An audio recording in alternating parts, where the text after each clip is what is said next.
Mabuting balita ng Panginoon ayon kay San Juan. Nang ikatlong araw, may kasalan sa Cana sa Galilea, at naroon ang ina ni Jesus. Si Jesus at ang kanyang mga alagad ay inanyayahan din sa kasalan. Naubos ang alak, kaya't sinabi ng ina ni Jesus sa kanya, "Anak, wala na silang alak." Sinabi ni Jesus, "Ipaubaya na lang po ninyo ito sa akin, ginang. Hindi pa ito ang aking tamang oras." Sinabi ng kanyang ina sa mga naglilingkod, "Gawin ninyo ang anumang sabihin niya sa inyo." May 6 na banga doon. Ang bawat isa'y naglalaman ng 20 hanggang 30 galon. Ang mga ito ay nakalaan para sa paghuhugas ayon sa ritual ng mga Hudyo. Sinabi ni Jesus sa mga tumutulong doon, "Punuin ninyo ng tubig ang mga banga." At pinuno nga nila ang mga banga na halos mag-umapaw. Pagkatapos sinabi niya, "Kumuha kayo ng kaunti at dalhin ninyo sa namamahala ng handaan." Dinalhan nga nila ang namamahala at tinikpan nito ang tubig na naging alak. Hindi niya alam kung saan nanggaling iyon. Subalit alam ng mga sumalok ng tubig, kaya tinawag niya ang lalaking ikinasal at sinabi, "Ang masarap na alak ay unang inihahain. Kapag marami nang nainom ang mga tao, saka inihahain ang mababang uri. Ngunit sa huli ninyo inilabas ang masarap na alak." Ang nangyaring ito sa Cana sa Galilea, ang unang himalang ginawa ni Jesus. Sa pamamagitan nito'y inihayag niya ang kanyang kalulhatian at naniwala sa kanya ang mga alagad niya. Ang mabuting balita ng Panginoon. Word of the day, hear what God has to say. Mapagpalang araw po sa inyong lahat. Kumusta po kayo? Ang ating word of the day ay entrust. Happy Feast Day of Our Lady of Lourdes. May mga sandali sa buhay na nauubusan tayo ng sasabihin at magagawa. Mga sandaling parang naubos na ang alak, ang sigla, ang saya, ang lakas, ang pag-asa. Sa ganitong karanasan, nagtatagpo ang ebanghelyo ng kasalan sa Cana at ang kapistahan ng mahal na Birhen ng Lourdes. At sa pagsasanib ng dalawang tagpong ito, isang kasalan at isang bukal ng kagalingan, isang salita ang tahimik ngunit makapangyarihang sumasalo sa buong mensahe. Pagtitiwala, to entrust. Sa kasalan sa Cana, simple ang problema, ngunit mabigat ang kahulugan. Naubusan ng alak. Sa kultura ng panahong iyon, hindi lamang ito kakulangan sa handa, ito ay kahihiyan, pagkabigo, at pagkawala ng dangal ng pamilya. Ang kasalan na dapat ay simula ng masayang buhay ay nanganganib maging alaala ng kakulangan. Sa gitna ng sitwasyong ito, may isang taong nakapansin, si Maria. Hindi siya gumawa ng ingay, hindi siya naghanap ng sisisihin, tahimik niyang dinala ang pangangailangan kay Jesus. Wala na silang alak. Ito ang unang mukha ng tiwala. Ang kakayahang makita ang kakulangan at dalhin ito sa Diyos. Hindi lahat ng tiwala ay may kasamang paliwanag. Minsan, sapat na ang paglapit. Hindi sinabi ni Maria kung paano lulutasin ang problema. Hindi rin siya nagdikta. Inilagay niya ang sitwasyon sa kamay ng Diyos. Ang tunay na tiwala ay hindi kontrol, kundi pagsuko. Ang tugon ni Jesus ay tila may distansya. Hindi pa dumarating ang aking oras. Ngunit ang tiwala ni Maria ay hindi natitinag. Sa halip na makipagtalo, lumingon siya sa mga utusan at binitiwan ang isa sa pinakamahalagang pananalita sa buong ebanghelyo. Gawin ninyo ang anumang sabihin niya sa inyo. Dito nahahayag ang lalim ng kanyang pananampalataya. Ang tiwala ay hindi lamang paniniwala na may gagawin ang Diyos. Ito ay kahandaang sumunod kahit hindi malinaw ang kahihinatnan. Ang mga utusan ay pinuno ang mga tapayan ng tubig hanggang sa labi nito. Isang kilos ng pagsunod na tila walang lohika. Tubig para sa alak, ngunit dito gumagana ang tiwala. Ginagawa mo ang hinihingi kahit hindi mo pa nakikita ang himala, ang resulta. At sa sandaling iyon, ang karaniwan ay naging kakaiba. Ang tubig ay naging alak at ang kakulangan ay napalitan ng kasaganaan.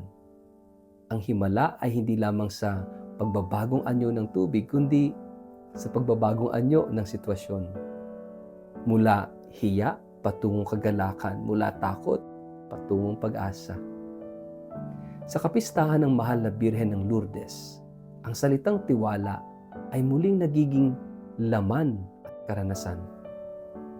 Sa isang maliit at hindi kilalang lugar, isang batang babae ang pinagpakitaan ng Birhen.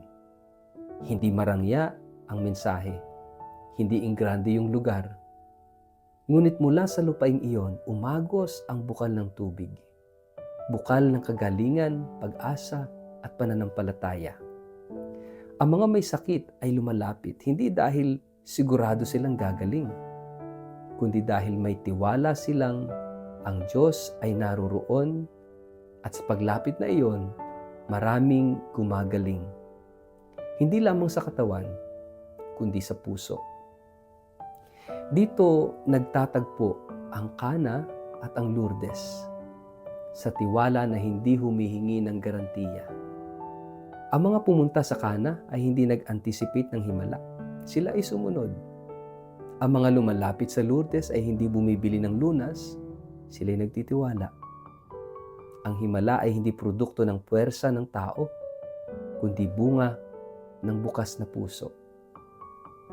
Kaya sa mas malalim na pagtingin, ang Ebanghelyo at kapistahang ito ay sumasalamin sa ating sariling naubusan ng alak.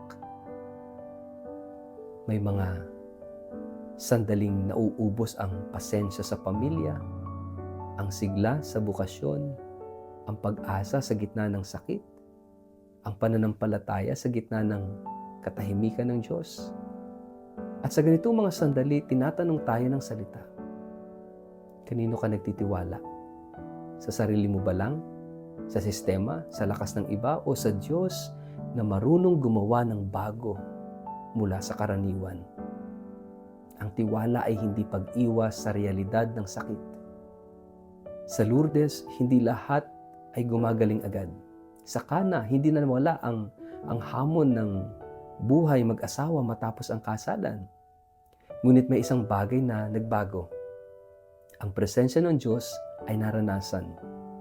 Ang tiwala ay hindi laging nag-aalis ng krus. Madalas, binibigyan tayo nito ng lakas upang buhatin ito. May mahalagang papel si Maria sa dalawang karanasan, sa Cana at sa Lourdes. Siya ay hindi sentro ng himala, ngunit siya ang nagtuturo ng direksyon. Hindi niya itinuturo ang sarili, itinuturo niya si Jesus. Ang debosyon ay kay Maria ay laging humahantong sa tiwala kay Kristo. Kapag si Maria ang kasama, mas madali ang sumunod, mas magaan ang magtiwala sapagkat alam nating may isang ina na nauuna sa atin sa pananampalataya. Sa huli, ang Ebanghelyo ngayon ay hindi lamang kwento ng isang himala, kundi paanyaya sa isang disposisyon ng buhay.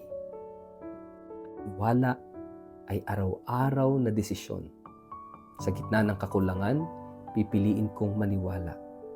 Sa gitna ng kalituhan, pipiliin kong sumunod. Sa gitna ng sakit, pipiliin kong lumapit. At sa bawat pagpiling ito, tahimik na kumikilos ang Diyos. Ginagawang alak ang ating tubig, pag-asa ang ating pagod, at buhay ang ating kakulangan. Mga kapatid, saang bahagi ng ating buhay tayo inaanyayahang magtiwala kay Jesus at sundin siya kahit hindi pa natin nakikita yung malinaw na sagot. Sa ngalan ng Ama, ng Anak at ng Espiritu Santo. Amen. Panginoong Jesus, sa mga sandaling nauubos ang aking lakas at pag-asa, turuan mo ako magtiwala. Sa tulong ng mahal na Birhen ng Lourdes, akayin mo ako sa pagsunod na bukas at mapagpakumbaba.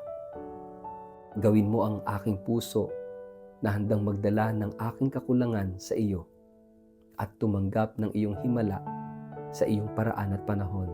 Amen. Pagpalain po kayo't ingatan ng makapangyarihang Diyos, Ama at Anak at Espiritu Santo. Amen.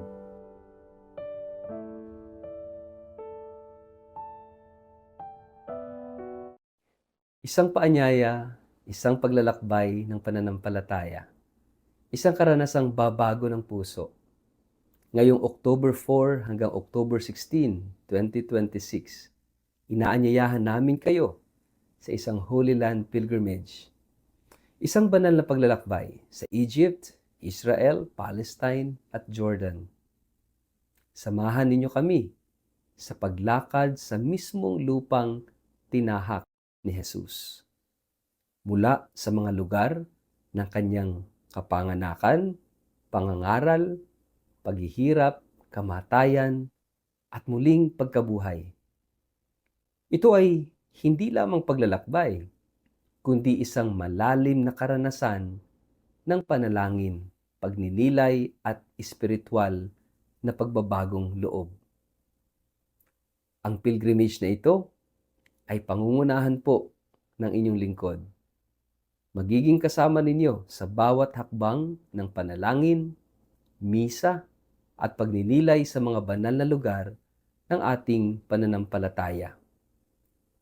Huwag niyo na pong palampasin ang pagkakataong ito na maranasan ang banal na lupain, hindi lang sa isip, kundi sa puso.